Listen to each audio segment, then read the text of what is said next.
Periya high স্কুলে অভিভাবক সমাবেশ অনুষ্ঠিত। শুনলেন সংবাদ শিরোনাম, এখন বিস্তারিত। কুমিল্লা নাঙ্গলকোট উপজেলার পেরিয়া মাধ্যমিক বিদ্যালয়ে 12 আগস্ট 2025 অভিভাবক সমাবেশ বিদ্যালয় পরিচালনা অ্যাডহক কমিটির সভাপতি আব্দুল হান্নান মজুমদারের সভাপতিত্বে অনুষ্ঠিত হয়। উক্ত অভিভাবক সমাবেশে প্রধান অতিথি হিসেবে উপস্থিত ছিলেন নাঙ্গলকোট উপজেলা নির্বাহী অফিসার আলামিন সরকার। বিশেষ অতিথি হিসেবে উপস্থিত ছিলেন নাঙ্গলকোট থানা ভারপ্রাপ্ত পুলিশ কর্মকর্তা একে ফজলুল হক, উপজেলা মাধ্যমিক শিক্ষা অফিসার মোহাম্মদ ইউনুস।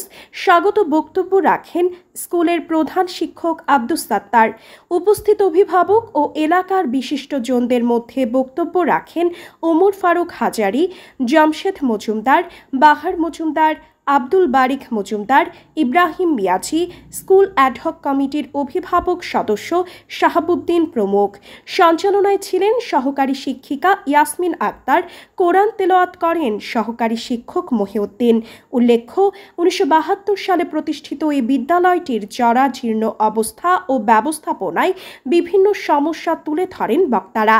1984 সালে নিম্ন মাধ্যমিক স্বীকৃতি এমপিও ও 2002 সালে মাধ্যমিক পাঠদানের অনুমোদন লাভ করলেও ভবন, শিক্ষক সহ বিভিন্ন সংকটে বিদ্যালয়টি পতিত।